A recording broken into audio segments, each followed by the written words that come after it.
بسم الله الرحمن الرحيم. لا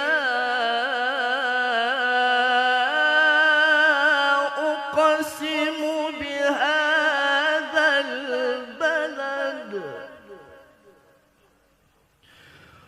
وأنت حل بهذا البلد ووالد وما ولد. لقد خلقنا الإنسان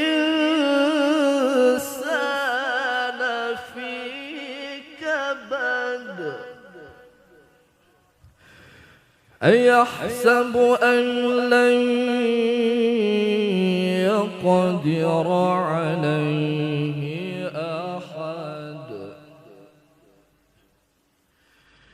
يقول أهلكت مالا لبدا.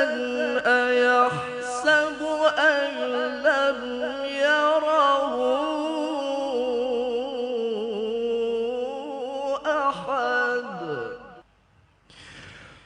ألم نجعل له عينين ولسانا وشفتين وهديناه النجدين فلقتحم العقبة